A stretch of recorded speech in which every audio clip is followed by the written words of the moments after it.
What's up, Blackxecutive fam? It's Jazz. I'm so excited to present to y'all my very first series.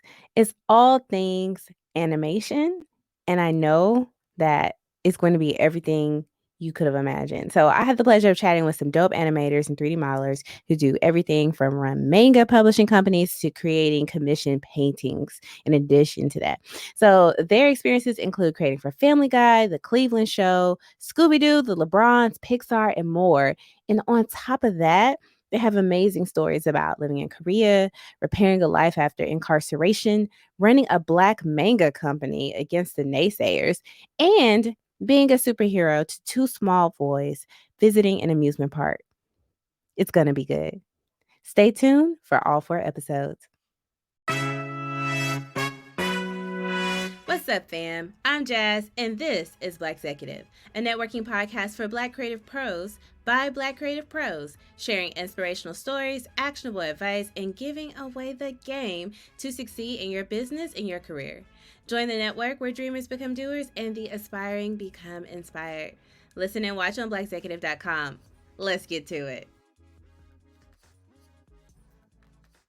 What's up, Blackxecutive fam, and welcome back to another episode of season 2 of the podcast. I'm your host, Jazz, and today we'll be talking to AJ Moore. AJ is an artist, all around dope creative. He's done everything from animation to commission paintings, work with Comic Con, being an all around Comic Con, just like everything, which I think is just so dope. And he is going to talk to us today about his creative journey. I'm so happy to have you on the show. Thank you again. Oh, thank you. Thanks for having me. What's up, everyone? Cool, cool. So how are you first? Artist check in. It's the end of the year. How are you feeling about your overall year in your creative journey? Oh my goodness, this year has um, well, wow. Well, overall, this year has been a lot of different directions for me because everything Mm-hmm. shut down and my livelihood was working at conventions. Um, Mm, so, which was involving selling my artwork there and stuff, getting commissions, stuff like that. And then so once everything shut down, it was like, okay, I have to think fast. So started figuring out how to sell more commissions online. I mm-hmm. got some of my pieces licensed by studios and what they would have the celebrities and whatnot sign stuff. So I got some licensing stuff going. I went back to a little bit of the graphic world. Hey man, I need this design and I need that design. Not Mm-hmm. so much animation though, because Mm-hmm. I mean yeah, I mean I'm not interested in that sort of thing anymore on that level. Mm-hmm. But it's been a huge U-turn for me because it went from okay, this is going up, and then it went just down to nothing, just like that. Mm, So I just had to figure it out, and then with what I do, um, it depends on other people's income. mm-hmm. So everyone else losing their jobs as well. And I have clients who come back every month and sometimes every other week spending hundreds of dollars, and they're like, well man, I can't do it now. I have to see where my money is. And some people are like, I lost my job. Mm, uh, and then things went back up with the stimulus. People got a stimulus. I'm like, okay, that's great. And then no mm-hmm. stimulus for like 8 months. And Yeah. more people lose their jobs. So it was rough. Oh, it was rough. But I made it. And as far as art Mm-hmm. goes, I'm still doing the same types of art. Mm-hmm. Um, I started painting traditionally, even more like landscapes and stuff. Mm, So that was fun, very relaxing. And of course, I'm doing sculpting and stuff. So mm-hmm. Twitch streaming, all that. But yeah, that was a long-winded answer, but I'm known for It's long-winded a good answers. answer. That's a good answer. The Twitch streaming, I definitely want to return to that. I know you briefly mentioned animation, and I know a little bit about your story, but our listeners don't. So, how did you get into animation, and how did you make that pivot to now where you're kind of into like painting and sculpting and all of that, and you kind of lost that interest for animation? Can you tell us a little bit about that? Yeah, animation. I got into it because I always wanted to animate ever since seeing Tom and Jerry as a kid. I made my first little flip book, Mm-hmm. and I would watch Ninja Turtles and stuff like that. So I wanted to animate. Like, I mean, I want to make cartoons. It's gonna be dope. So as I was going through the business, through college, I was learning 3D animation. I was learning 2D animation, and then once I got into working in the business, it wasn't. Let's just say I wasn't doing the jobs that I thought I was going to be doing. The Mm, glorified jobs. It was a lot less glorified than I thought it was, um, mm, and it was a lot of sleepless nights, a whole lot of sleepless nights. mm, So I did it over 10 years, and it just really took its toll on me because perhaps if I was doing something for um, I don't know if one of the big studios like making a character be yeah. jolly and stuff like that. You know, it wasn't where I wanted it to be. Mm-hmm. So now I tell younger people, like, if you really want to pursue animation, just you may not be doing the real fun stuff, even Mm, though the other stuff pays really really well. mm-hmm. But you may not be able to just jump in and do all the fun stuff like the big characters and stuff like that.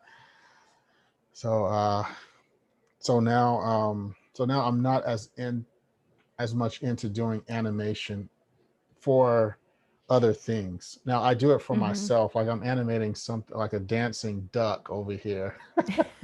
It's for a whole nother That's project. cool. Yeah, I mean, that's for something that's coming out next year that me and my brother are Mm-hmm. working on. But I will do it for myself. But as far as studios Mm-hmm. goes, I'm just it would have to be something. It'd have to be something big.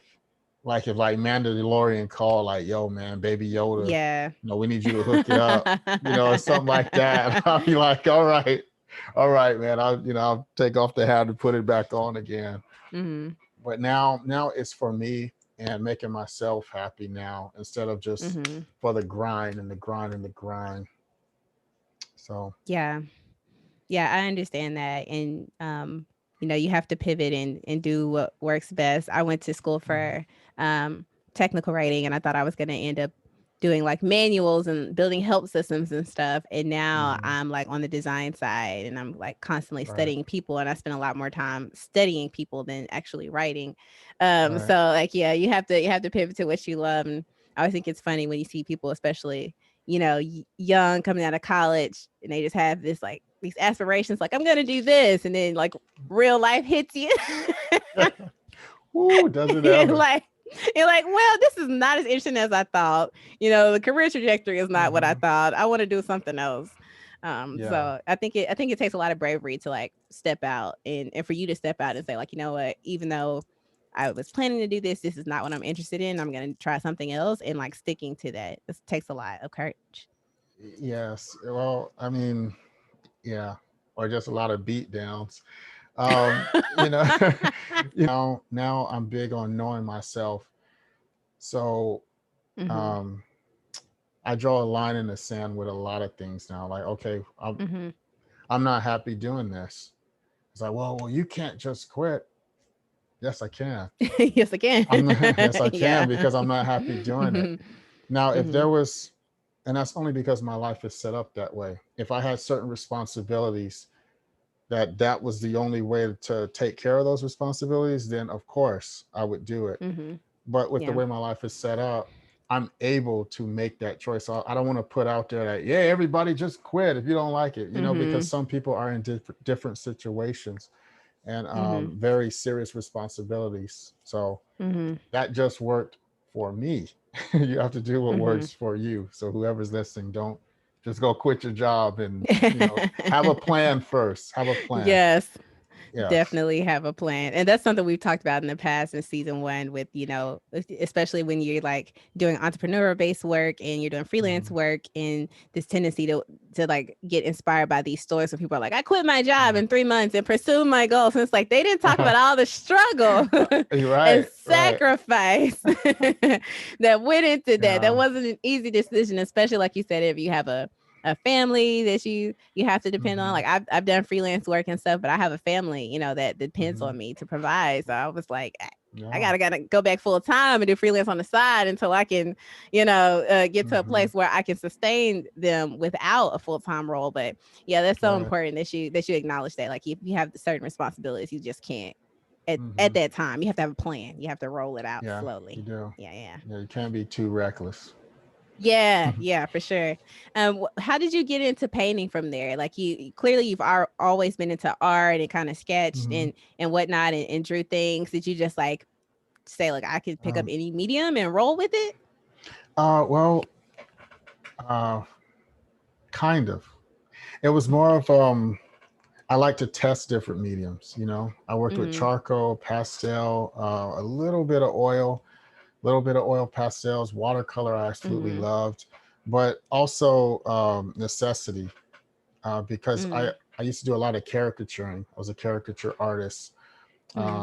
back for Six Flags, and I Mm-hmm. would draw people, and then I worked there like maybe 1 year, and I was like, you know what, I can do this on my own because I had somebody taking Mm-hmm. 75% of what I was making.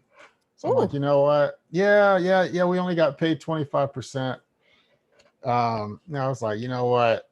I can do Mm-mm. this on my own. So I went off and I Mm-hmm. did it on my own. I got all my stuff, paper, and I was doing it. And I mean, sometimes I would draw like 200 to 300 people in a day, and sometime 100 people in one night. And we're talking like three Mm-hmm. hours time, just like boom, boom, boom. But so the carpal tunnel, it took its toll on my Mm. hand. And at the time, I was doing a lot of colored pencil and stuff like that. So I couldn't do it anymore without the pain, and I wasn't willing to have the surgery Mm-hmm. because I've had enough surgeries, and I don't want nobody else cutting on me Yeah, unless it's I get absolutely that. necessary. Yeah. So yeah, so from there, I just started painting because I could get larger strokes. In Mm-hmm. watercolor, I didn't have to push or press on anything. And then markers, I journeyed into markers, and I'm like, okay, these Mm-hmm. markers going really easy. I don't have to push anything. I don't have to push. It's great. So yeah, Hmm. now I paint a whole lot now. Yeah, that's pretty dope. So like how did you um figure out how to monetize that? I think when we think about artists, especially like the starving artists, you think of like Mhm. painters and like you always think of like you hear about people like Van Gogh and it's like he lived his entire life without being acknowledged, no monetization, just like so how Yeah. did you make that leap, that transition over to like, okay, I'm gonna actually be paid for my art? Well, wow. Well, see, with Van Gogh, I have a little. Well, everybody today has an advantage over Van Gogh and the rest because they didn't Yeah. have like they didn't have pop culture back there. Yeah. They didn't have pop culture. See, like right now, I mean, me drawing for money started when I was young. Like my friends would ask me, "Hey man, would you draw Mm. me Ninja Turtles? I'll give you like my lunch money." And so I was like, okay, and it was like 25 cents or $1. I'm like, oh That's snap, so cute. and I was drawing them up. And I had competition, like other kids that could draw, like, well, I could draw the Simpsons better than him. And, I mean, it was healthy. It was a Capitalism, health. young. Yeah. Oh yeah. Yeah. We're talking fifth grade here.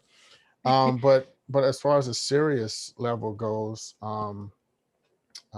my once I was my last year of high school is when I started caricaturing. So I got a job there, and that's when it really got serious. I'm like, oh wow, Mhm. because this is like people that I don't know. These aren't my friends. These aren't teachers. Mhm. Because first I was doing it, for them. Like a teacher would ask me, hey, would you draw my Mhm. daughters? Or I'm like, oh yeah, I could do it. So I pull out the pencil. But then once I got into the actual world and it was my job, Yeah. using my government name and everything for art, it was just like, oh, okay, this is real. Mhm.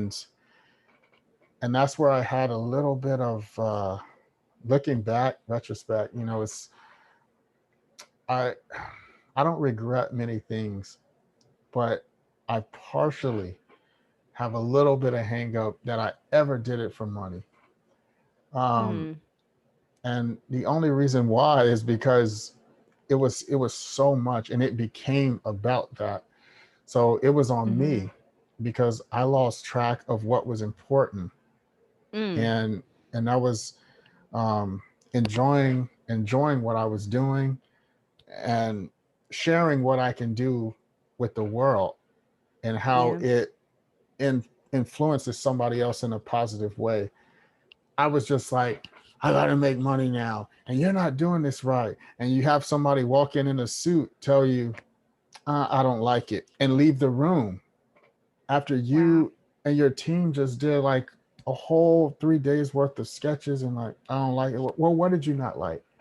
Yeah. And it became a lot of that, whether it was animation or whether it was storyboarding. Mm-hmm. Like, well, I just don't see it, and leave. It's like, leave, like let's sit down and talk. So it just started to um mount up. So I wasn't focusing on what art really was for me anymore. It was just about what it Mm-hmm. can get me. And so I Mm. regret my attitude towards it, not it itself, my attitude Mm-hmm. towards the whole thing, because uh, a lot of us, we fall victim to that grind, Yeah. working that grind, because now this is all you do now. And Mm-hmm. so, when the lights are off, you got to start drawing. Like, I can't go and check in at a job and say, whew, thank God my check came in. And Yeah. then people don't want to pay you in full, or they want to wait the full 30 days. And like, oh, Mm-hmm. snap, my light's going to be cut off tomorrow, man. Can you give me an advance? Mm-hmm. So it was, it got real really quickly. And at the time, I wasn't able to compartmentalize that in my head, because I was just just Mm-hmm. just too immature at the time. Still Mm-hmm. finding myself. I hadn't become an adult yet, and that's if I would have known what I knew now, I think I would have had a better off. Of course, I would say that now, but I would have had a better off time with it, Mm-hmm. um, with all the nonsense. And but I wanted art to be. I'm enjoying it more now because I get to share um, what I do now, and there's no grind. There's no grind like the animations I used to create just for fun that I would just Mm-hmm. show to people in class or whatever. Like people love those, and I had fun creating them. Yeah. Um, but once it became about money, it was ruthless when it became about money. Like the Mm-hmm. stuff I did with Sony, with the video games, PlayStation, and Mm-hmm. it was it was a time is money, so it was like chop chop. And I mean, I worked for the government doing animation. I worked in the medical industry doing animation. Tons of commercials, music videos. So it was like, Mm-hmm. come on, like cracking the whip. I mean, excuse the expression, Yeah. but I mean, it was Mm-hmm. I get it. hardcore. So that's not what, and I wasn't enjoying it. I just wasn't Mm-hmm. enjoying it. So now I'm at the point to where I can actually enjoy it, Yes. and it's just not as I'm not taking myself that seriously anymore. Um, and I'm living within smaller means. I'm not trying to, I want to do this. I have aspirations of this. It's great to have them, but some of mine were a little bit Mm-hmm. unrealistic. And so Mm-hmm. now I'm more realistic. Mm-hmm. That's all. That is everything. Like you have such these rich responses for Oh, everything, and I appreciate that. I feel that so much. I know for for me, as a young writer, I knew I wanted to be a writer. When I was 7 years old. I would write like little books and draw pictures and try to get my dad to sell them to my neighbors for like 10 cents and stuff. So like I just knew I was going to that's, be a writer, and I like did that all through school. I was in the journalism club, yearbook, create all the creative writing classes. And once I went to school for writing and then got out and had to write for work, I completely stopped writing on my own. Completely stopped writing oh, personally, stopped journaling, stopped everything because it was all just work. And I wrote so much at work. I was like, mm-hmm. oh, when I come home, I don't want to write, and I just didn't feel Ooh, like mm, going to that place, that deep emotional place I had to go to craft these very beautifully written pieces. I was like, I'm already mm-hmm. exhausted from work. I don't want to have to dig deep into myself to pull Mm-hmm. that out, to write on my for myself. And I stopped for years. And then it wasn't until a few years ago that I just started writing again on my own, because I love to write and I found that joy again. But it took for me to find in my full-time role something Mm-hmm. else that I really enjoyed about writing. And Yeah. because, like I said earlier, I spent so much time strategizing and studying and not as much time writing, I can spend more time writing for myself. So I Yeah. totally understand that journey of having to go through that. Like, when it becomes about the money, it's just totally different. Mm-hmm. And another thing that you uh to add on what you were saying about coming home and putting that energy in, it's really hard after you did a 9 to 5 and you come home and now you have to use all your creative energy and you're tired. And you're like, all right, I'm trying to do this, I'm trying to get my mind. And for an animator, working for an animation company, um, I was not allowed to create anything because these studios have contracts to where if you're working there and you create something on your own, they own that. And if you use their equipment Mm, to create it, they own that. yeah. So I just had to be like, oh, yo, I'm not working on nothing.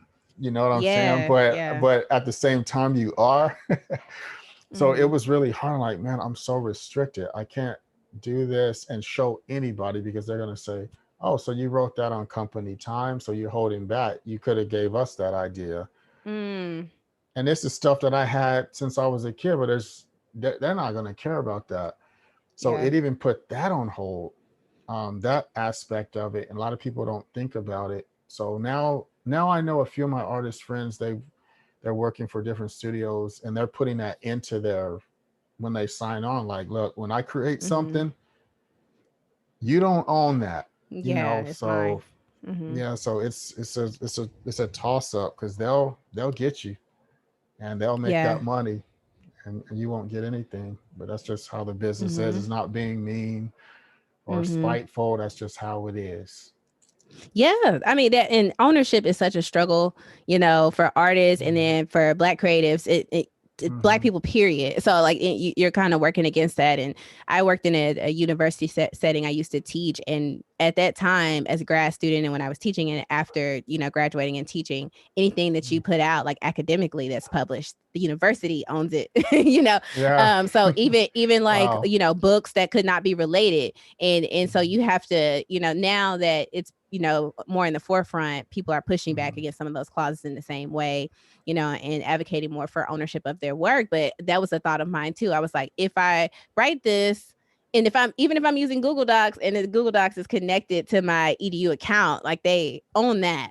So yeah, Right. that's a huge factor into it too, that a lot of times you don't think about when you move over into that like corporate, that business side of being a Mm-hmm. creative. Like when you're not at work, you're still at work. They're Yeah. still gonna have Still their at hand in work. the pot. Yeah. Yeah.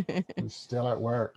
And yeah, I mean it's tough and a lot of people don't know it. So Hmm. um yeah.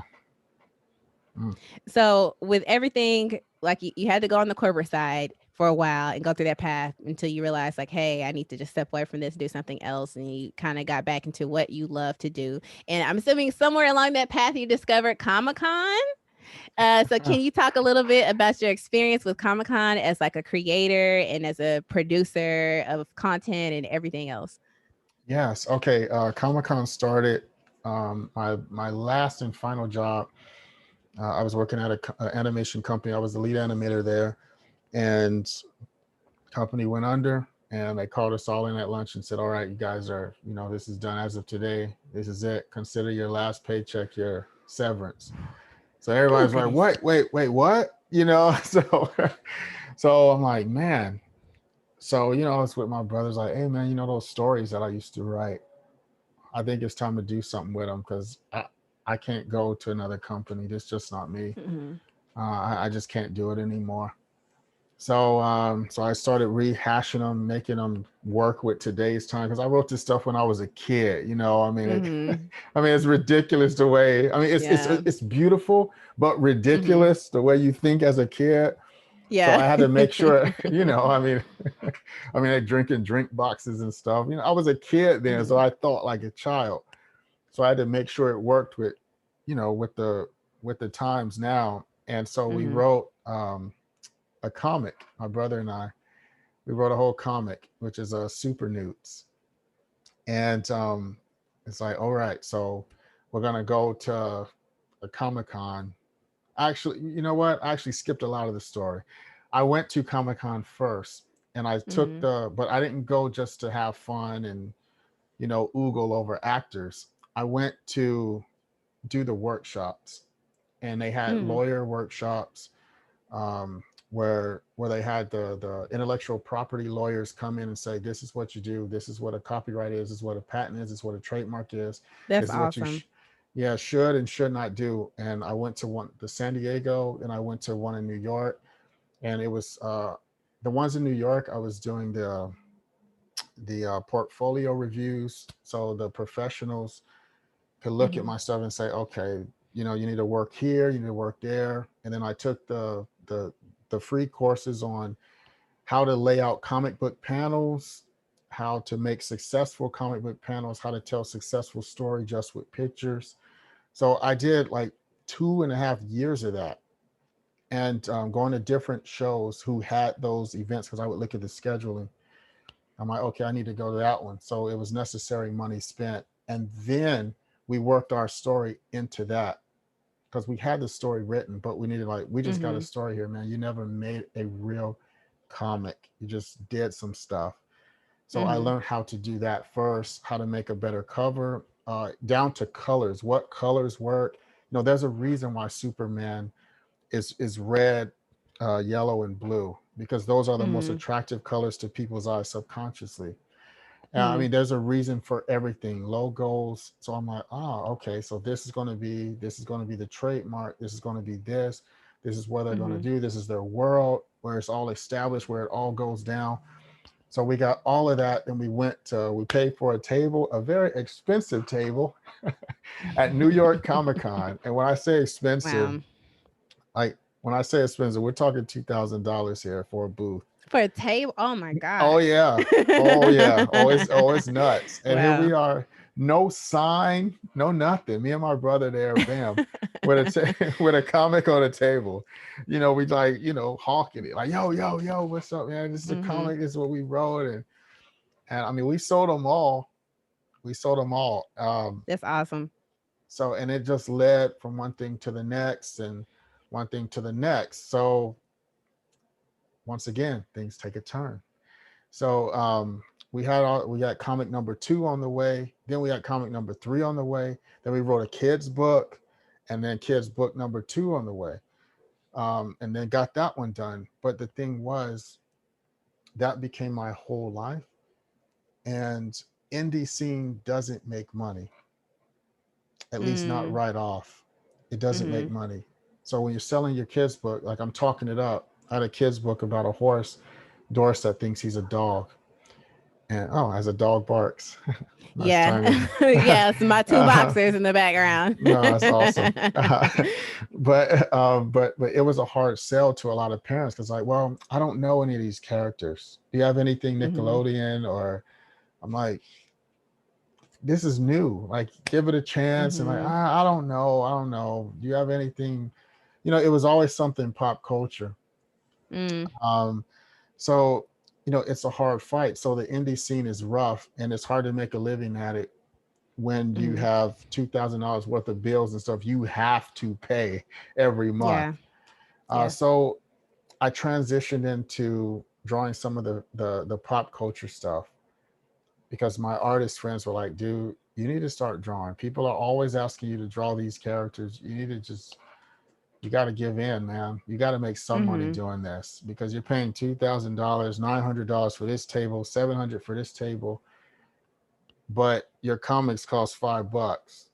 You got to sell Mm. a crap Yeah. ton of those, and then that's not Mhm. costing your travel expenses, food. Mhm. I'm like, yeah, okay, these guys are right. So I started drawing Mhm. some of the stuff, and that, but it led to licensing and stuff like that. So, Yeah. um, which was larger, payout there. But Right. the thing I regret was my stuff went to the back burner once again, Mhm. and I think that hurt the most, That really Mhm. hurt the most. So this pandemic has helped me get back into that gear Mhm. because I have nowhere to travel. So I was forced to Yeah. change my thinking. Yeah. So it's a beautiful thing when that light bulb comes on. Like, Mhm. oh snap, I'm doing this now. So Yeah. You are like the has been like the fourth or fifth creative I've talked to recently who has said that this pandemic has caused a shift in a positive way for hmm them with like something with their art, including myself. Like, I had a lot of things on the back burner that I was just like, I'll get to it. And the pandemic's like, you have nothing but time now, nowhere to go, nobody to see. Like, yep, get it done.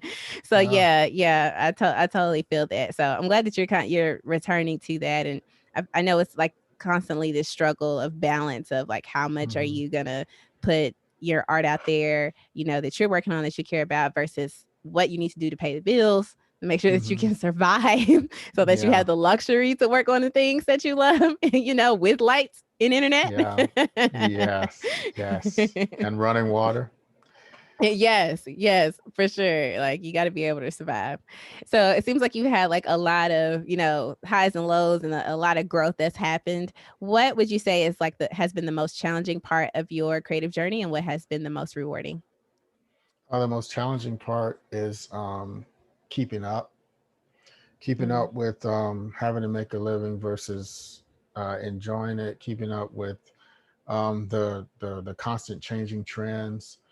mhm. Um, Now, the most rewarding thing is that I'm in a business to make people smile. I make a lot of people smile. I make a lot of people smile, and that makes me feel good. Mhm. I have a shrine in my room, uh, and it's of things that kids have given me because I love like kid Wow. art, and sometimes they mail Mhm. me art. They'll draw me like that's me. They have it labeled. I'm drawing like that. Arm up here. I love kid art. All these characters that they drew, Mhm. stuff for me, and it's like, oh, I love when this happened. I love it when they tell me about it. They tell me about the Mhm. story. I like this, and I received my first death threat from a kid. He said, What? this little kid, he's like, if you ever stop writing, I'm gonna hunt you down and I'm gonna hurt you real bad. This little kid, like a 9-year-old. That's, that's awesome. Oh But it my made me, god, kids are hilarious. yeah, they are. They say the darndest things. They Um, do. so it's so rewarding. And this one lady, she had told me personally that her kid was autistic, and he responded so well to my children's book. It had the horse with the big, he's Mhm. big and red and stuff like that. And she said he hadn't responded like that to anything. Mm. And she was so grateful and gracious, Mhm. that did that. I'm like, well, that wasn't my intention, but I'm glad it helped because Yes. anytime that somebody got something positive, I mean, that's great because I remember Mhm. that day something positive happened for me. Like I remember that day when I Mhm. saw Ninja Turtles and I just lit up like, wow, I can draw that.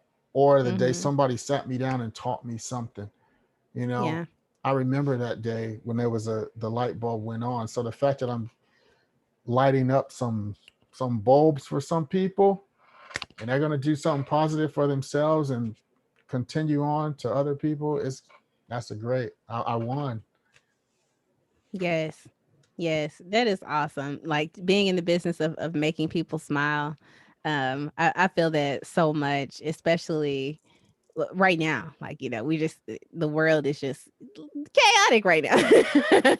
Yes, it And the is. positive patties over here, we're trying to stay positive, but it's just so much going on, and people need that. And art tends to do that, be it music, writing, actually painting things, books, comics, like that's so important that people can find joy. And you kind of see a boom in that happening right now while we're in the entertainment industry is like one of the few industries that's making it because people are like, look, hmm I need something to make me smile, I need escapism, I Right. need something positive that can come out of this. So hmm yeah, that's really important that that's something that you find valuable. And I think at the end of the day, as a creator, you create so that someone else can enjoy it and experience it, right? Otherwise, you just keep it to yourself. I can just Yeah. write everything for me and draw. You can draw everything and paint for you, and nobody has to ever see it. But Right. you really want to share it with the world so other people can get something from it and interpret it how they're going to interpret it and have an experience with it. Mm-hmm. So yeah, Yeah. love that. Yeah. I mean, you never know who's watching, Hmm. and you never know at what point in their life they are receiving you for the first time. You never Mm. know. I mean, you know, Hmm. I met someone who was at their lowest point and they were thinking about harming themselves. And they had saw a video that I did and they thought it was so funny.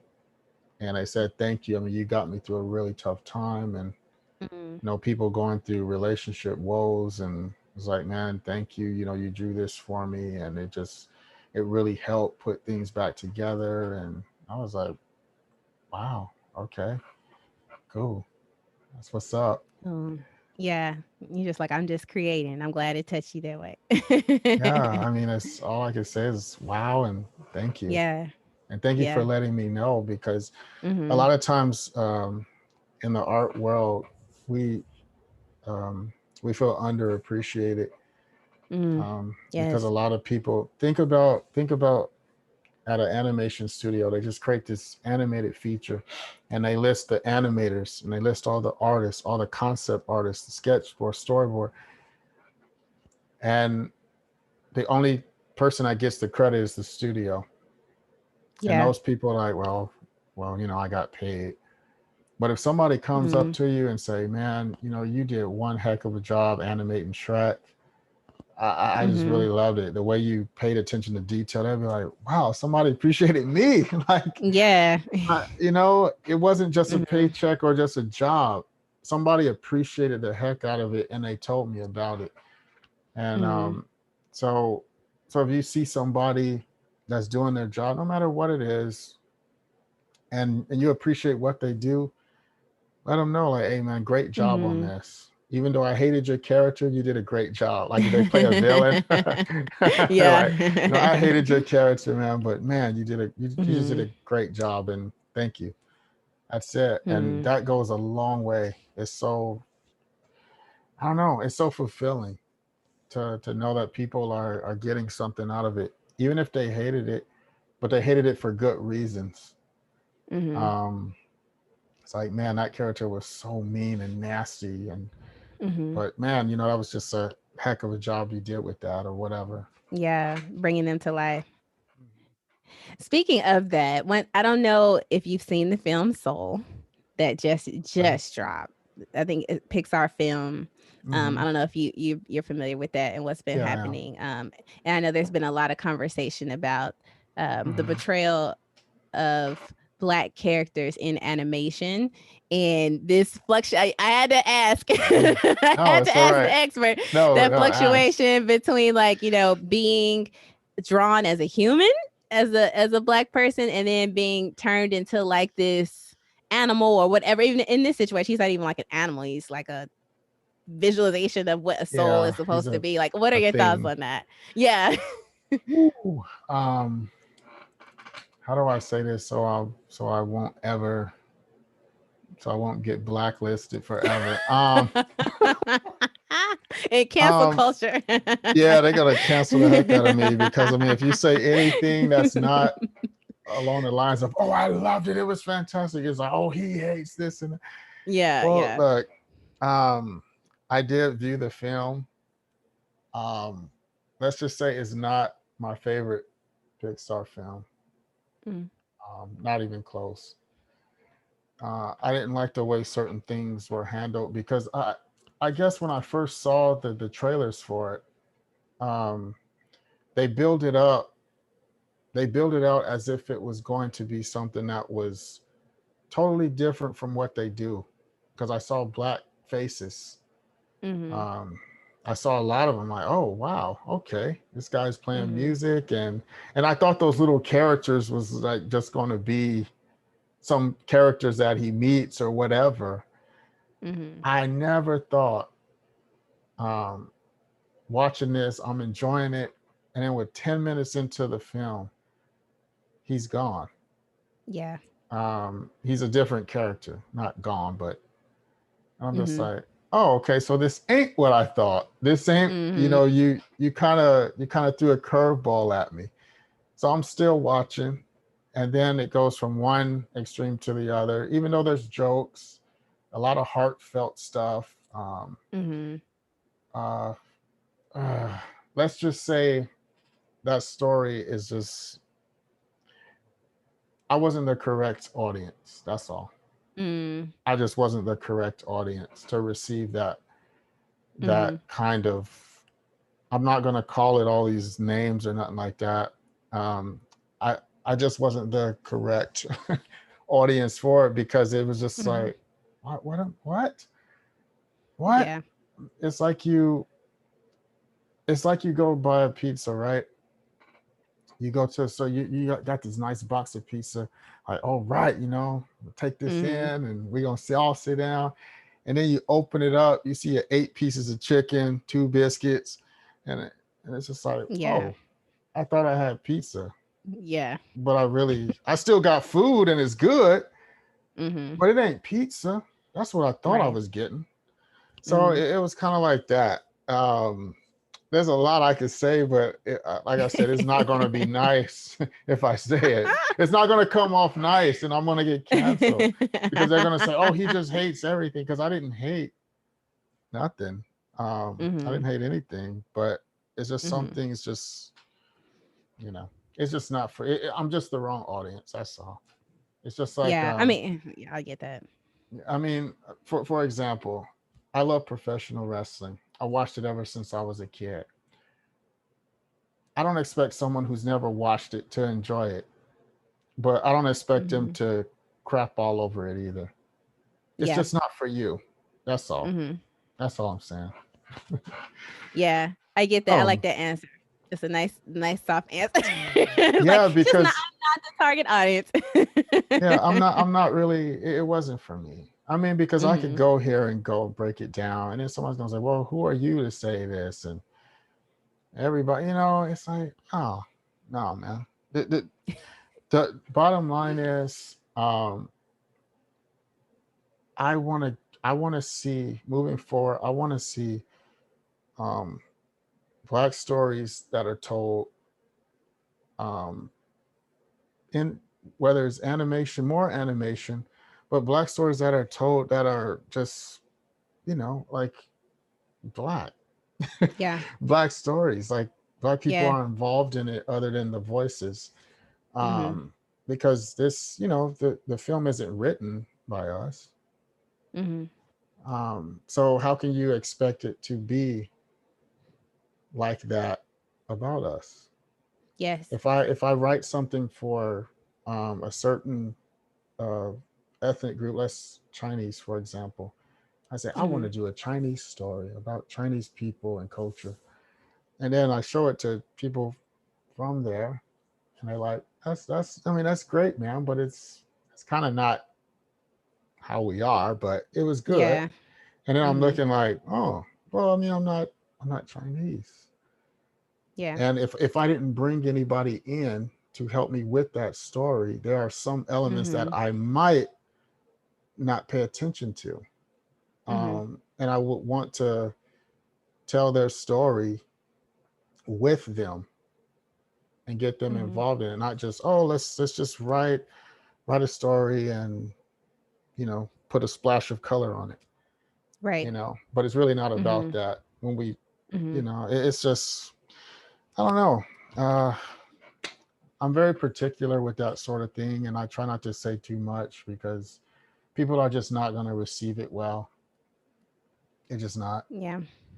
Yeah, I get what I feel what you're saying though. I feel like as a black writer, I'm always having to advocate for black voices and authentic Mhm. representation and that the language that's used should come from authentic writers who natively speak the language. So the same Right. way with like storytelling for children and everything that's happening with Pixar, if they had black storytellers there, they could Mhm. more authentically communicate our experiences. I know another film that came out recently was Bad Hair.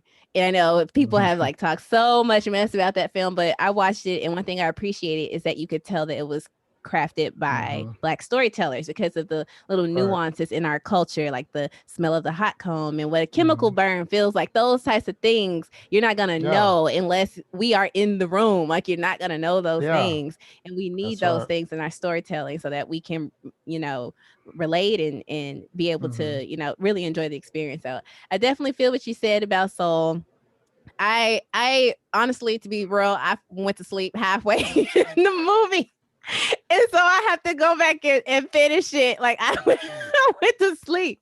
And then I was like, I said, my kids watched it.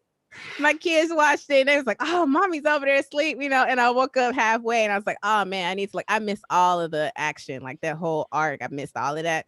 And I came in at the end. I was like, I have to go back in and Yeah. rewatch it because I missed a good like 20 minutes, 20, 30 Y- minutes of stuff. Yeah. I mean, that says it. I mean, that says it all. Case closed. I mean, I So mean, I bad. was like jumping back, seeing what LeBron is doing. Like, come on, Lakers. Oh, all right. Let me jump back to this. Let me pause it real quick. I want to make sure. Come on, Brian. Got to get that Yeah. fifth title. Yeah, But, I try to always support anything that has Black leads, Black characters, because I know if we don't support the content, there will be no mm-hmm, financial incentive for them to continue to produce this content. But also mm-hmm. that doesn't mean we can't critique it and we can't advocate for, more authenticity and change in Yeah, some of the processes too. Mhm. yeah. I mean, I try to. I mean, I try to support for that very reason. Mhm. Um, I just, I would like to see um, some Black folks come up with some stories, though, Yes. um, and not always someone else telling our stories, and then they're Mhm. making the money, and we're just Mhm. casted. We're just casted. It's like you have a doll mold, and you just pour a different color in the art. We're just producing Right. them because we need to sell to that demographic. We got that color. All right, yeah. Whoop, Mhm. make them all for that. Oh, there you go. Right. Yay. But that community, I would like to see something come from that community, and particularly our community. Example, two examples. Okay, Black Panther, loved it. And everybody's like, yeah, the first Black this, first Black that. That's also true. However, that was not our story like that. So I didn't get that upset about people saying certain things. I'm like, well, but Stan Lee and Jack Kirby, they they did that. You know what I'm saying? Yeah. As awesome as it is, they did that, guys. So let's be easy. Let's be easy. It's awesome. First cast and everything. But at the end of the day, it came from them, and I thank them for Mhm. that because I loved it. Um, Mhm. and then Little Mermaid. People are excited. Oh, Ariel's Black now. Ariel's Black. Mhm. Okay. Um, number one, I've seen that story. Yeah. If there was going to be a Black Mermaid, I would have liked to have seen a Black Mermaid story. Could you Yeah. imagine like mermaids with locks, mermaids with like Yes. curls? I mean, you know how Mhm. cool that could have been, like a whole black, very curvy mermaids, all different Mhm. shapes, complexions, you know, a whole different story. Like these are mermaids off the coast of Cameroon or somewhere in Africa. Like this Yes. is a whole mermaid that didn't know, they didn't know about these mermaids, but they were all Black because they were off the coast of Mhm. Africa. Mhm. And there's a whole story there. Mhm. But instead, we just take a character who was fine and we just change the ethnicity and Mhm. everyone's happy. Yeah. Yay, this is a breakthrough. Is it really? Yeah.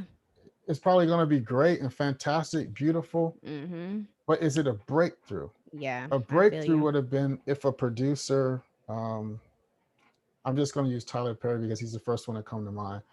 Tyler Perry, Medea swimming. No, I'm just playing. I have my But thoughts like, on Tyler, but yeah, he's just the first person that came to mind, just because yeah. he makes films, regardless Yes, of he what has we a think about studio. him. Yeah, he has a Yeah, he has a studio. studio. He has the money. I get you. Um, Okay. uh, you know, But what's his name? Steve McQueen. Let's use him.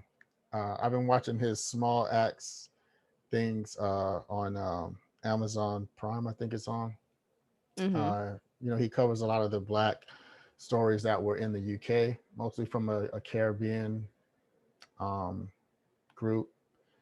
So let's just say he was to do it, and it could be even a Caribbean thing, mermaids. But as long as they're Yeah. ethnic, Mhm. that would be.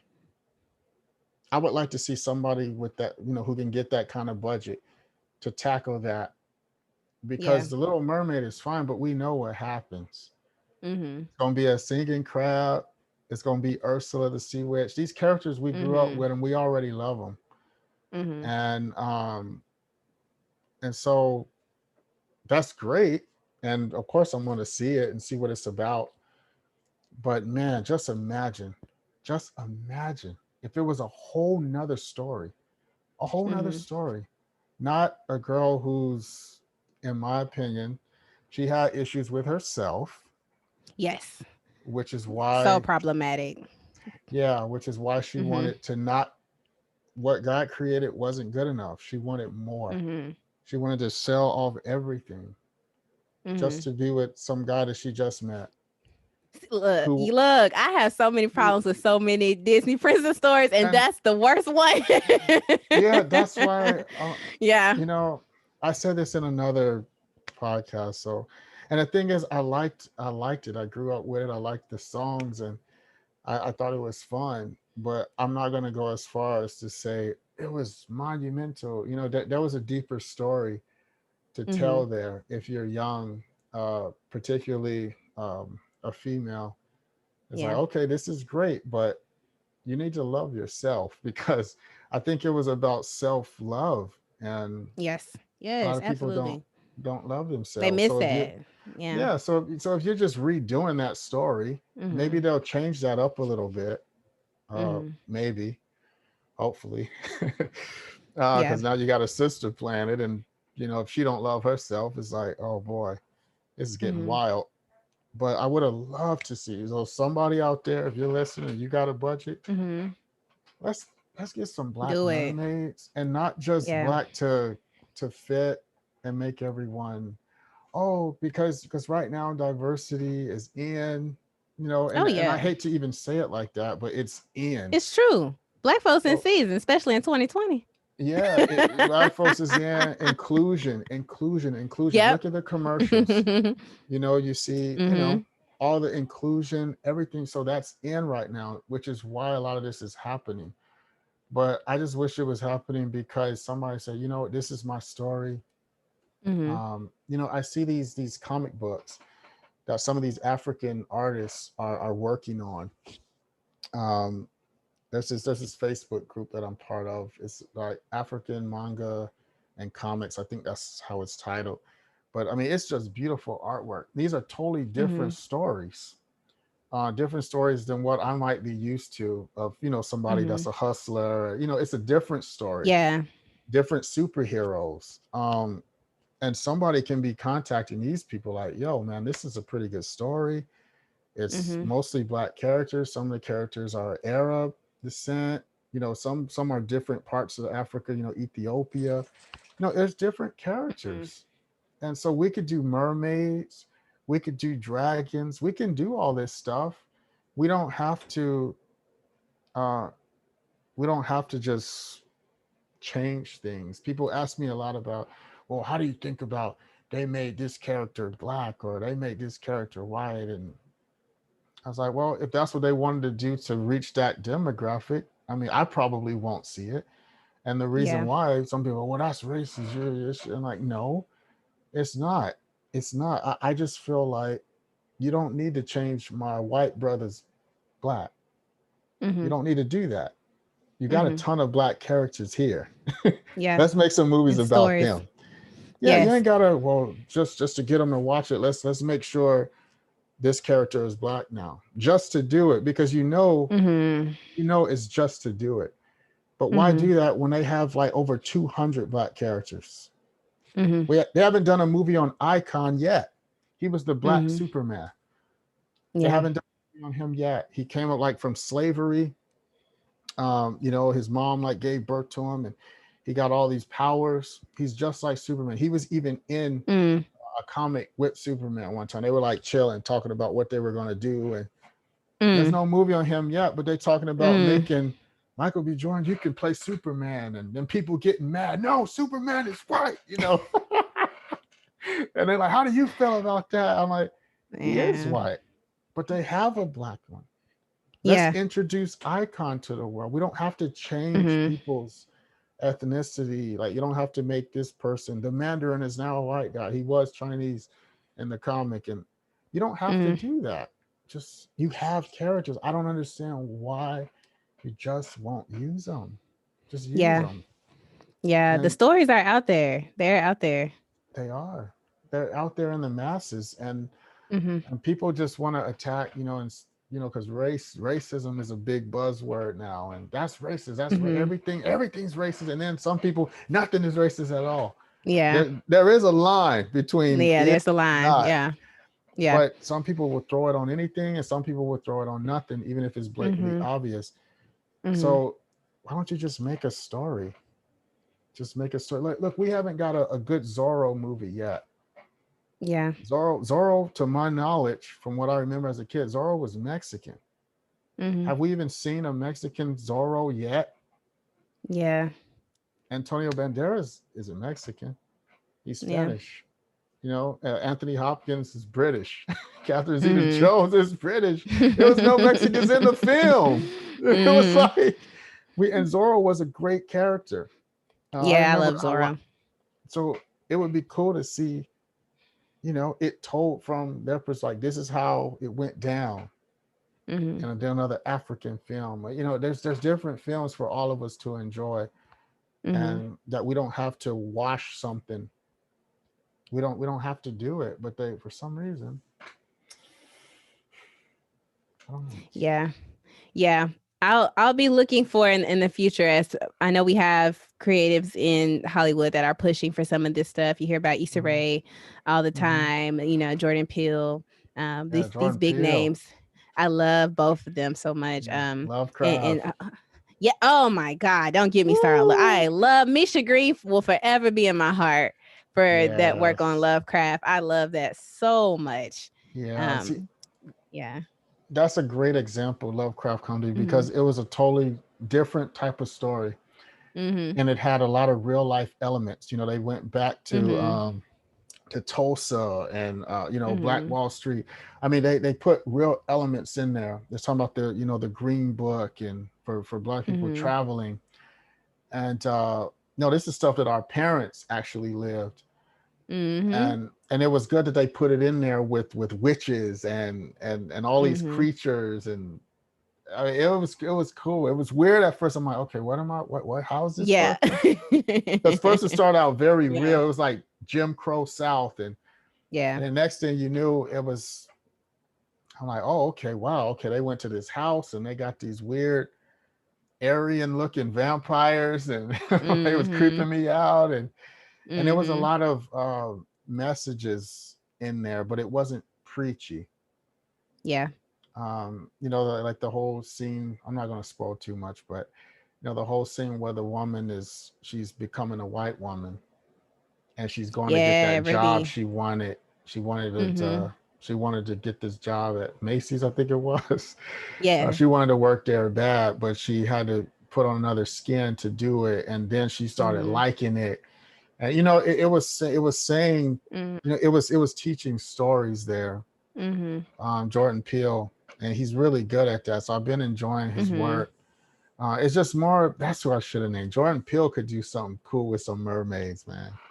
Oh, yes. I would love to I see would him love. get his hands on, like, in Haitian culture, you hear a lot of those stories about people getting, like, in like real stories that people will share about, like, family members being lost at Mm-hmm, sea, and they'll say that they were taken by a mermaid and then they were brought mm-hmm. back and they were a different person or something happened.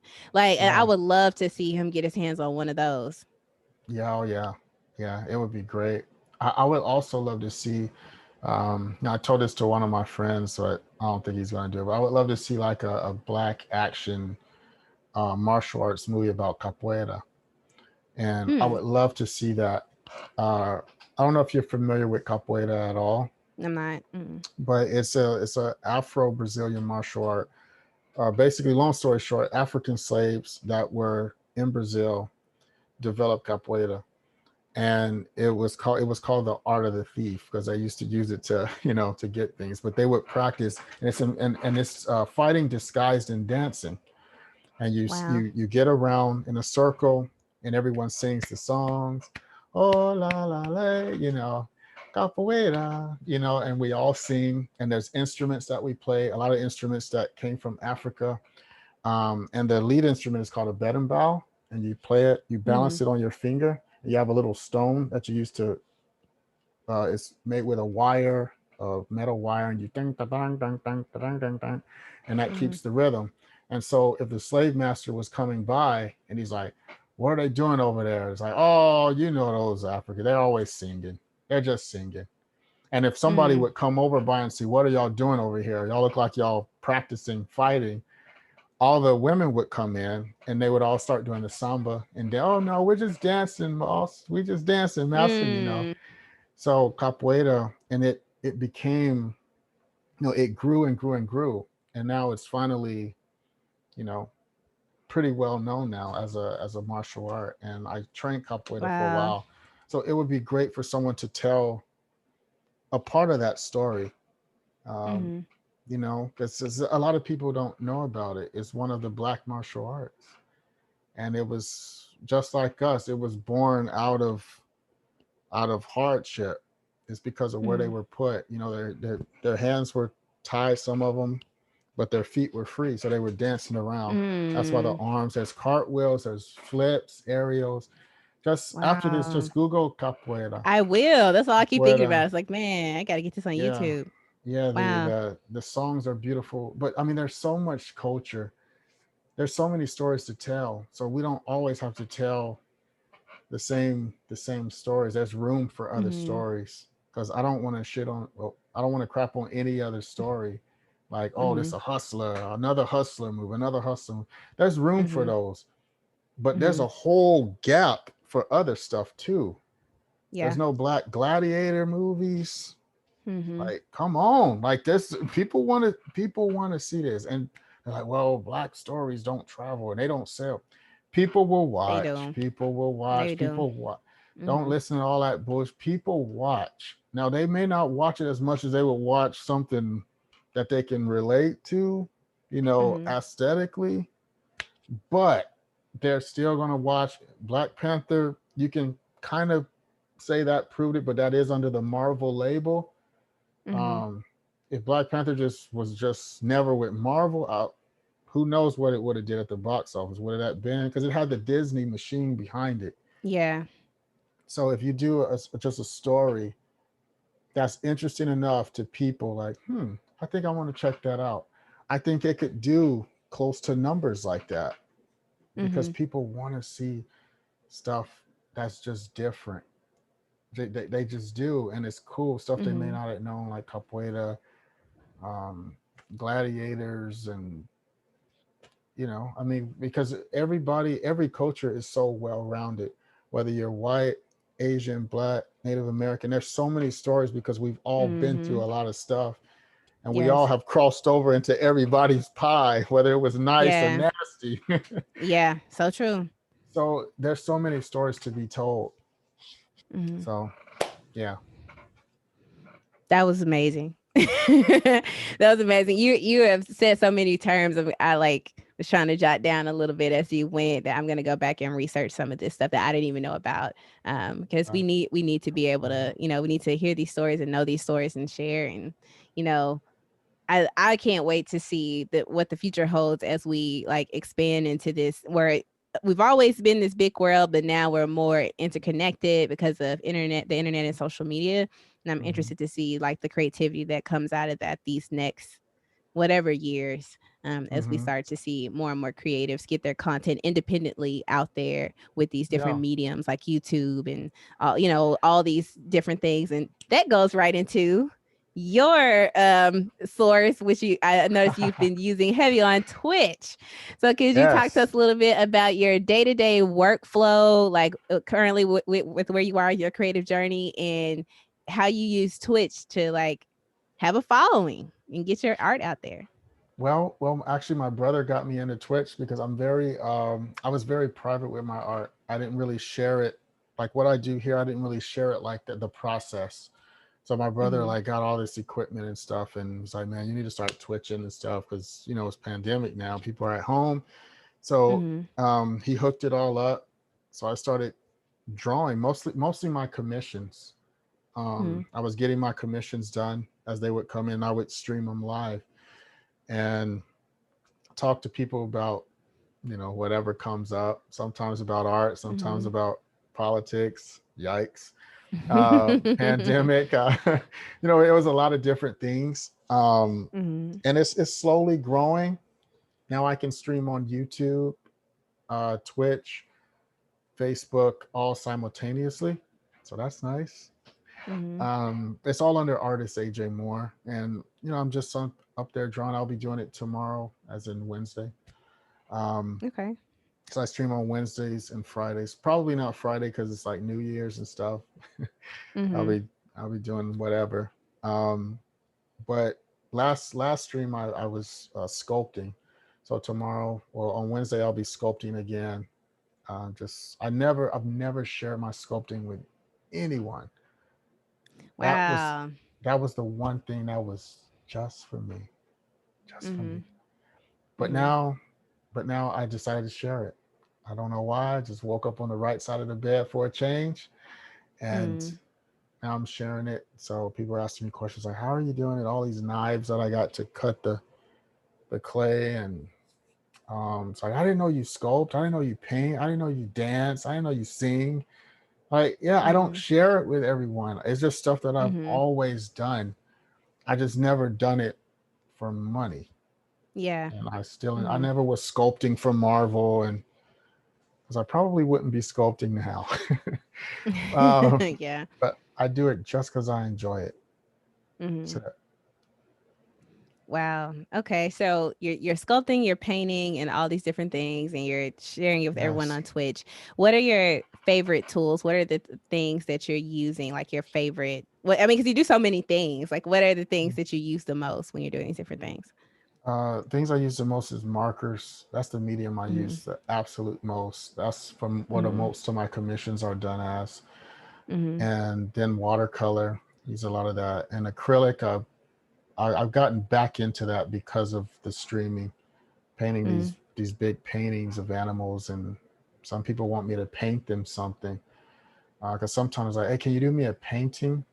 And so I'm like, yeah, I could do it. Or can you do me a charcoal piece? Um, yeah, I can do it. Digital Mm-hmm. piece. Digital is fun because I get to zoom in and get detailed. Mm-hmm. But yeah, mostly markers. That's like my favorite thing right now. It's a marker. Okay. That's pretty cool. Do you ever do I guess is it what is it called? Live painting when you paint a person just like sitting stationary for a while. I don't even can't think of the name of it. I did it Yeah, before once. yeah. Someone asked me to sit there while they would like sketch Hmm. my face. I don't know whatever Hmm. came of it though. I just got paid. Yeah, yeah. Live drawing and figure drawing. Mhm. I've done both. Mhm.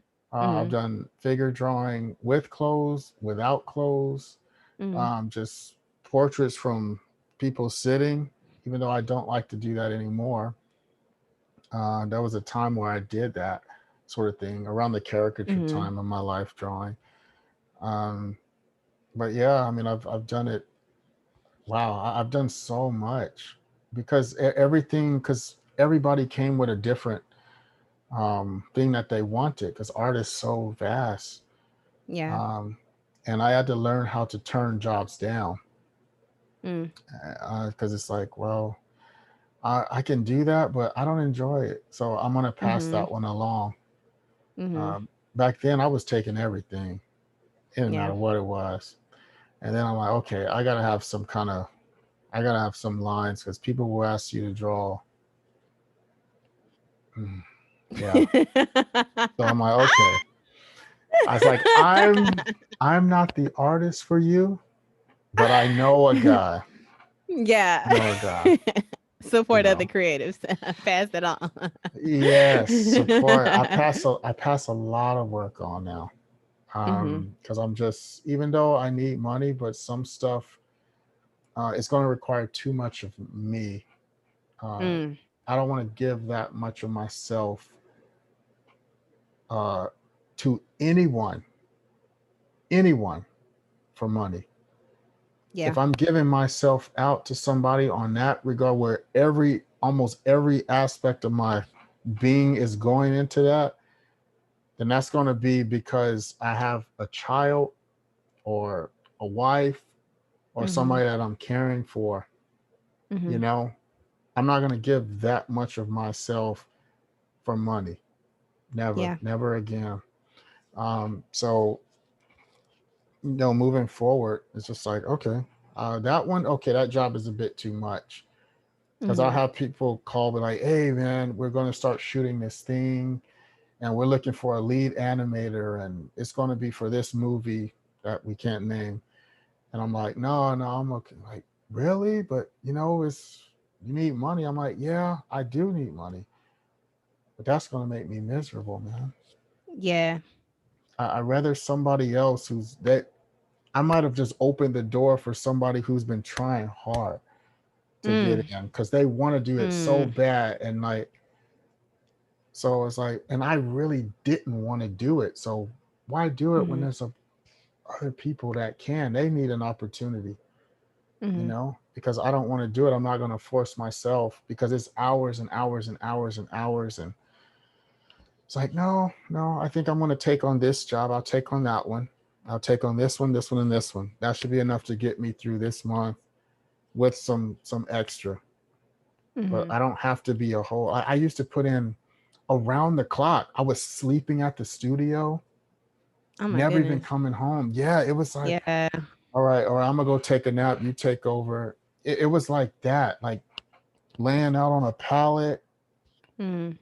For those who don't know what a pallet is, that's when you make a spot on the floor. That's okay. So you don't have to go to Urban Dictionary. I'll save you the trip. They But should know what a palette is. We a got a lot of primarily black audience. yeah. Well, some people are like, wait, what's a pallet? What? Oh my goodness. Because like some people are from different parts of the country. Yeah. I Oh mean, yeah, they that's true. black, That's true. but we're like, no, no. Oh, okay, that's a this over here. You know what I'm saying? Like, That's a spend the um, night cot when you was a kid. You was at your cousin's house. Y'all had to get your blankets and sleep on the yeah, floor. yeah. And you guys sent me a list of questions. The one that stuck out to me was it you were asking about how does um how does what I do help our community as Oh in the yeah, I Black was gonna circle community. back to that one. Yeah. Yes, yes. I'm waiting on that one because I wanna. So I'm not gonna get ahead, but We're almost there. yes, I what yeah, okay. So yeah, if you I wanna really want to answer that one. go ahead. No, okay. So because I was thinking about it because I'm an artist, so I really had to think on Hmm. that Hmm. because I'm like I'm an individual. So how does my what I'm doing help us, the unit? Hmm. So for me, it helps on an individual base, which can then lead to something helping the greater good because I feel I'm all about the power of positivity Hmm. and I'm just one artist. And so I can't tell you how many kids have came up to me over the past 20 years, little kids, black kids, and like, wow, man, you can draw. And like these two little kids in particular, they would always come up to my booth. I was always drawing at night and they would be out trying to sell candy, hustling. It's Mm. like, man, you can draw and you black. They would always say that. And you black. I You love know, that. they were so cute. And they was always trying to sell candy and I would buy stuff. I don't even eat candy. I would just buy it just to Hmm. help them out. Support them. Yeah. Yeah. And they would always say, and you black. So me being black, and other Black people seeing me do what I do, Mhm. um, it has inspired some of them to do something or open their mind to something different than what they might have been thinking about in a Yes. positive way. So that's how what I do helps us all, because the more positive Black images that the youth see, it gets into your subconscious and you're Mhm. seeing more and more positive, whether it's myself, whether it's you, whether it's those who are listening to this. If you're doing something positive, somebody young is going to see that. And Mhm. it may not sink in yet, but it's subconsciously getting in there. Mhm. And to see me out there doing it, that's what I used to say. And you, because it was, they didn't know nobody like me. Yeah. And I can't tell you how many times I've been to these seminars for animation. I mean, I've been to these things like all over the planet now. And sometimes I'm the only person there that looks like me. Mhm.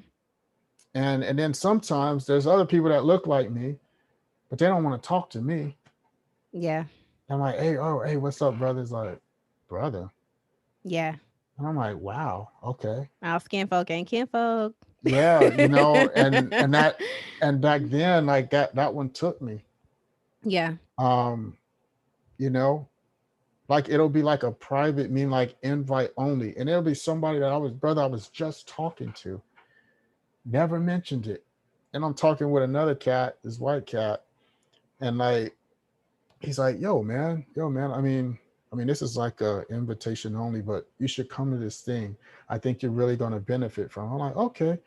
I get there and this brother is there and he's looking at me like, oh, how did you know? I'm We like, gotta stop that. man, I would have told you. We gotta stop that. There can See, only be one, man. We gotta stop that. yeah, I would have told you. And that's the thing. I would have told you. I would have never had not Yeah. wanted you there because I want to be the Yes. one. Because I don't feel like I need uh, the approval or the validation Mhm. of other people. I don't need that validation like that. Like I don't have to feel like I made it because they say I made it or I won this anime. I got awards here, these Annie awards that I won for animation, Dope. but it's not like, oh, that means I'm an animator. No, just Mhm. because somebody's contest said I was good, Yeah. no, it has nothing to do with that. I don't need to be validated by them.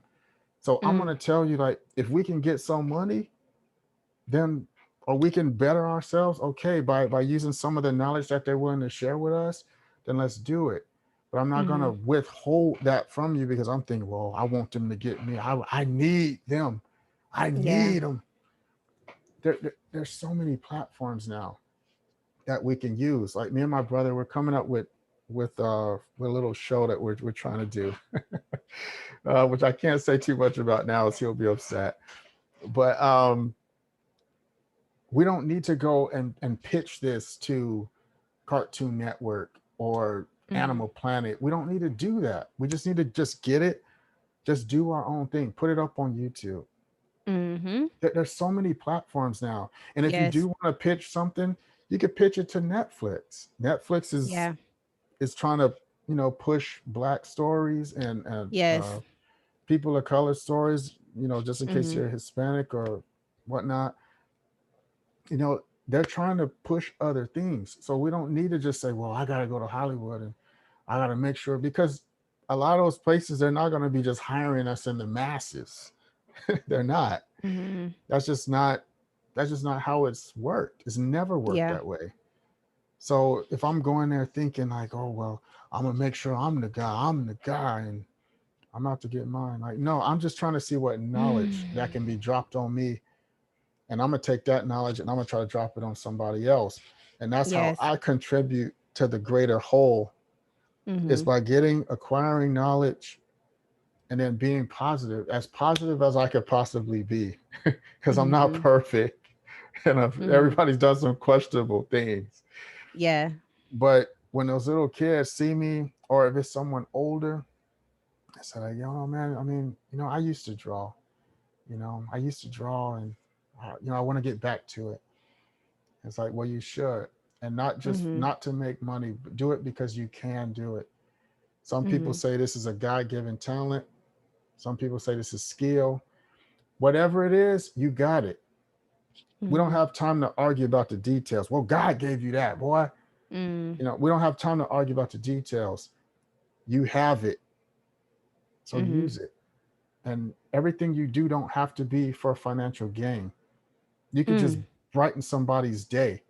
Like, okay, you got off work and you see your neighbor, right? Your neighbors been having a lot of problems, and you just painted it like his dog or something, and say, hey man, I painted your dog. He always crapping on my lawn, but I painted him crapping in my lawn. And that might have brightened somebody's day. You know what I'm Yeah. saying? It's just like, Mhm. just because you can, like, man, I didn't know you could draw. I didn't know you Mhm. could draw. Well, don't waste it. Don't Mhm. waste it.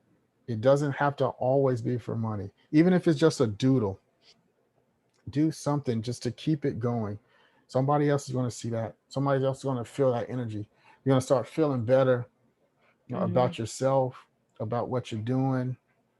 I mean, because I've heard a lot of stuff growing up, and I was fortunate enough to have a mom who supported it, you know, Mhm. and she never told me, "Don't do that, boy." You ain't gonna. Now she did tell me the truth. She's like, "Now if you do this, you may have to, fight a little bit harder. You may Yeah. not have like access to a mansion and the Mhm. cars." She was trying to keep it realistic. Yeah. Um, but she didn't discourage me either.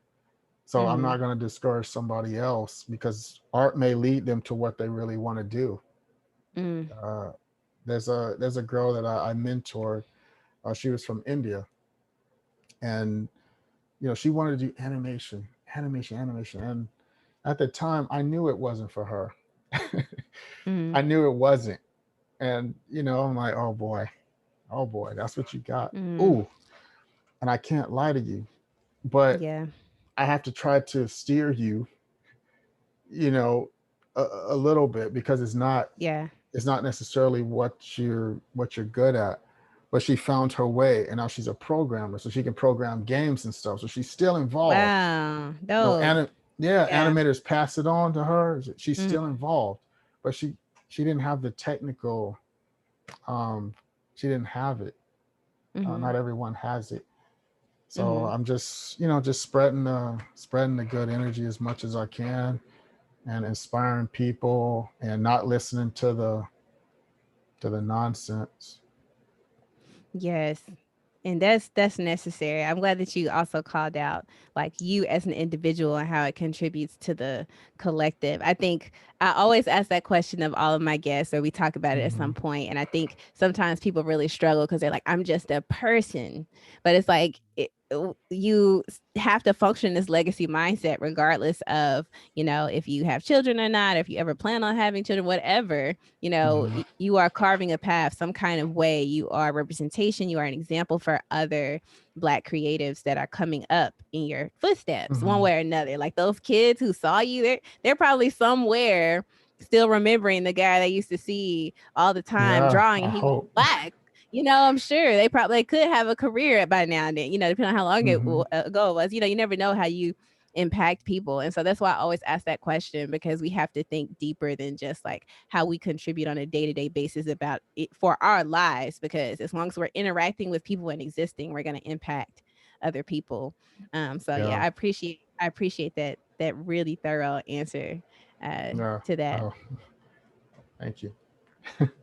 Okay, as we get ready to wrap up, what steps would you say, or what actionable advice would you give for creators? I don't even want to say who are like not necessarily looking into animation, not necessarily looking into painting, because you do so many things. You're just such like a Mm-hmm. well-rounded creative. What advice would you give a creative who's just like trying to figure things out? It's like, I think I want to do this, I'm not sure, or I really want to do this, but I started doing it for work and I don't really want to do it. Like, is there any advice that you would offer? Um. Well, any advice I would offer to them? that wouldn't deter them completely. Uh, okay. Um, some things you're just gonna have to try it because you can't because if you're like, well, I think I want to do this, I think I want to do that, I think I want to do that, you got to do something Mhm. because you're gonna let years pass, precious time, and you're still thinking about what you want to do. So let's just say, Mhm. example, you want to do a comic book. I mean, a lot of people say, always wanted to write a book, always want to write a kid's book, comic book, whatever. Mhm. And I'm like, okay, for how long? A couple of years I've been thinking about like all those years went by. You could have been written something. Mm. Um, you have to get to you have to choose something that you want to try and you have to give it 100. You have to give it 100 because Mm. if you half-ass it, it just ain't gonna, you're gonna be, man. And you got to be willing to sacrifice. You got to willing to be sacrificed a lot Mm. uh, for this industry because you're going to lose a lot of sleep. You're going to lose a lot of time. Your eyes are going to be burned if you're at a computer. Mhm. Redo this, redo that. You have to sacrifice a lot of the good old, or Mhm. Instagramming or TikToking, whatever you're into. A lot of the video game plan, hours of video gameplay, hours of watching shows. Like, oh, I'm Mhm. binge watching. I don't binge watch nothing anymore. Mm. I have a cutoff. All right, I'm gonna eat something. You know, I'm already recording Monday Night Raw and All Elite Wrestling because I love wrestling. I'm recording that, Mhm. so I'm gonna watch episode of Lovecraft Country tonight. And I just finished up the series For Life, which is really really good. So I do like 2 episodes. That's about an hour and a half, hour and 40 minutes. That's about as much time as I'm giving someone else. Mm. Stop putting other people above your own stuff. You're Mm. sitting down. Look how many hours are spent. I watch basketball. I watch the football game. You know what I'm saying? Mhm. Chiefs killing everybody, but you know, yeah, look how many hours I'm Mhm. putting into watching people who made it. Mhm. Give them some time for entertainment. Oh, that was cool, man. Look at that dunk. Or come on, Giannis, what you doing, man? Mhm. You're watching basketball. But I'm not going to say, all right, that game went off. We got a double header. Now I'm watching another 2.5 hour game. Now that's Mm. almost 5 hours that I Mm. spent watching millionaires. And I'm sitting over here counting money in my account. Like, okay, well, damn, my money is low. But you're spending hours Woo. watching Lovecraft Country, great show. Watching Mhm. Soul, you watch Soul. Now, okay, now it's time. How much are you devoting to yourself? You're devoting Yes. all your time. So make sure you don't give too much of your time to other people who will not give their time to you. Don't make Mm. somebody a priority when you're not even an option. Mm. You're just watching them and entertainment, just like, oh, I mean, get out, get in the floor, and if you want to watch a little bit longer of something, have it playing. Let's just say you want to work out. It's a lot of people to get away from art. Let's do something totally different. Like, I want to get in Mhm. shape. Damn it, I'm tired of this. Okay. Mm. How much hours do you spend watching sports? Yeah. Watching people who are more Ironically. athletically, yeah, inclined than Yes. you. If you want to watch sports, do it. Me and my brother do. We get down on the floor, push-ups.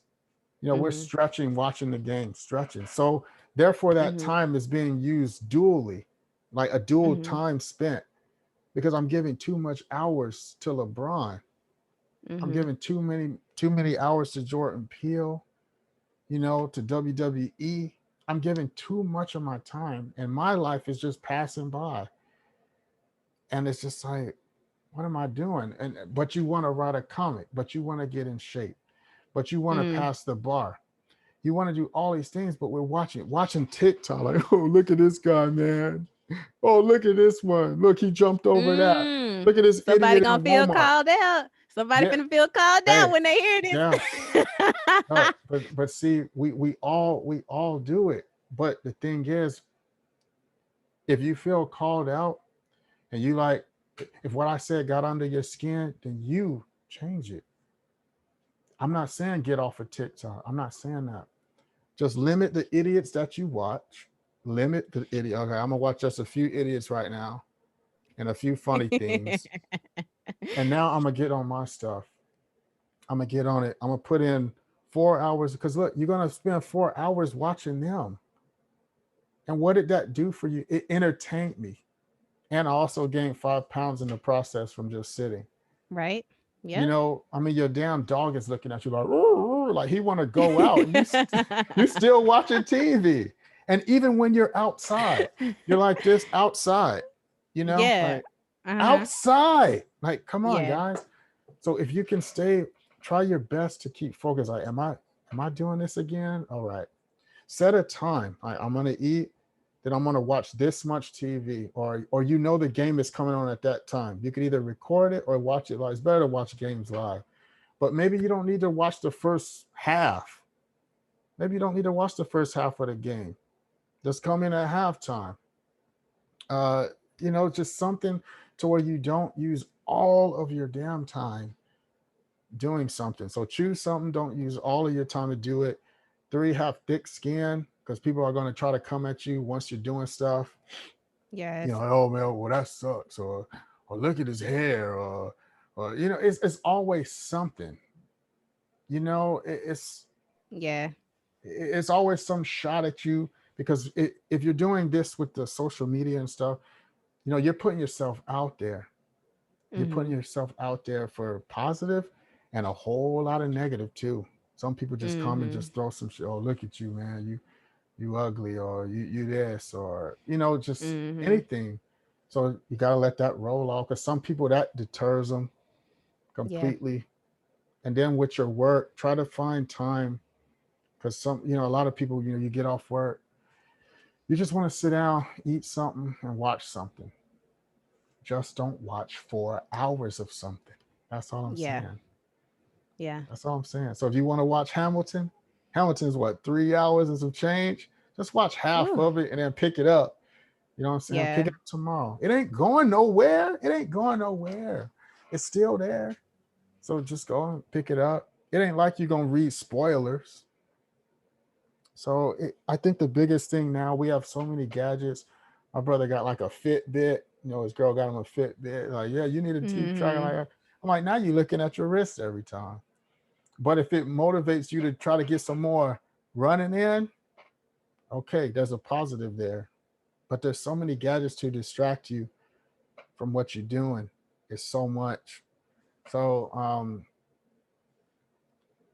and the last thing is make sure you do stuff that you really feel something good about. Like don't just do some bullshit. Like I don't care. I'm just trying to get some likes, and stop doing bullshit things like that. Like or I'm worried about what people gonna think about if they find out I like kittens. Well, who cares what people think? If you like kittens, Yeah. well, they gonna think I'm this and that. Well, why does that bother you? If you're good Right. at it, you're Yeah. good at it. I like catching Yeah. snakes. And people are like, man, you weird. You weird. People always used to say, man, you Mm. weird. You weird to be black. You weird to be black. Wow. I used to Yeah. get What that a does that lot mean? growing What does up that mean? because I loved like catching critters and stuff. Um, just I think if we just stop dumping on each other a lot, I think it would be a lot better, more positive, more bringing uplifting for each other. Trying to support each other. Like I appreciate you bringing me on so I could share all this with people and the other people that you brought on too. Absolutely. Yeah, absolutely. I feel like we need to talk more about our stories, and what you said earlier and what you just recently said is like the exact reason why I wanted to start this podcast. I was like, there are Black Mm-hmm. people out here doing things that people don't think Black people do, air quote, Mm-hmm. but we are not a Mm-hmm. monolith, like, and I think what really, I know I was listening to a podcast once, and I mentioned this before in another episode, is that I was listening to a podcast and it was like for Black creatives, and one of the guests on the show was like, I can't relate to Becky who like goes hiking and does yoga and drinks chai. And I was like, I can. And I'm Black and I do all Uh-huh. that stuff. And I think it's cool. Like, Uh-huh. and I was like, and that doesn't make me any less Black because of it, Mm-hmm. and so it just like getting tired of constantly hearing that, like, oh, Black people don't do this or that. It's like, we do all types of things. We are the ultimate Mm-hmm. creatives.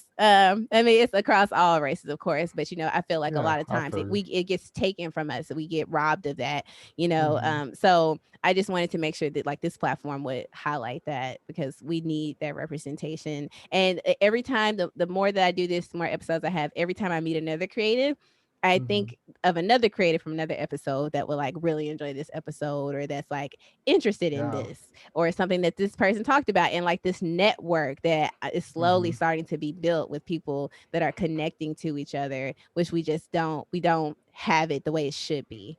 But we're Yeah. getting there. We're getting Yeah. there with each connection. Yeah. That's great. I mean, it's because we're doing so much stuff as a Yes. people, and to classify Black as one secular thing when it's not. Um, the way I see it is, it's who you are. It's who you are. It's not about um, like I have a Black soul, so I can be doing whatever. I could be skiing, even though a lot of us don't ski, and I don't Mm-hmm. ski. Uh, I could be swimming, but the thing is, I'm still Black, and I'm Yes. not. And I don't mean that as phenotype and aesthetics. I don't mean it like that. I'm still Black, no matter what. Yeah, that's the real. But Yeah. AJ, this has been fun. Like, this is definitely one of my favorite interviews. This has been great. I know we've talked well over time, but you have these rich answers, and I'm just like, I just gotta let him go through this whole answer. Yeah, I'm Um, long-winded. Sorry, I apologies. appreciate that. No, I appreciate that. It was so plentiful.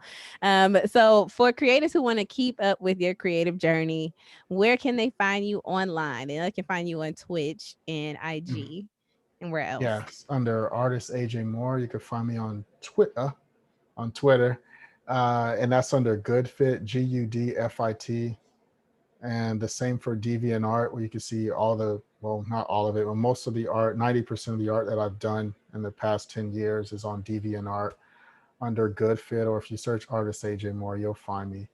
And Facebook, artist AJ Moore, and yeah, YouTube, artist AJ Moore. Pretty simple.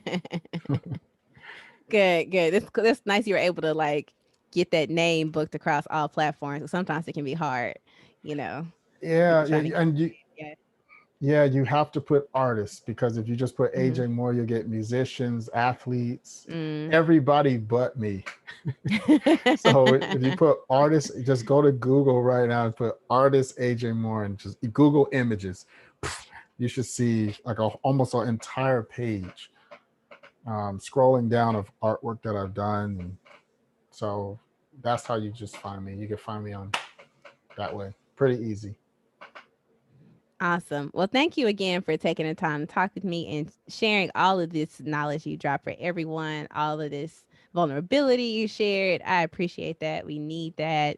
Talking about your creative journey, the ups and downs, highs and lows. Someone's going to hear this, be inspired. I know. I hope so. I hope so. Thanks for having me on. Thanks for watching Blackxecutive. Join the conversation in the comments below and be sure to like and subscribe. You can find a full list of all available podcast episodes on blackxecutive.com or wherever you stream. Until next time, keep aspiring to inspire.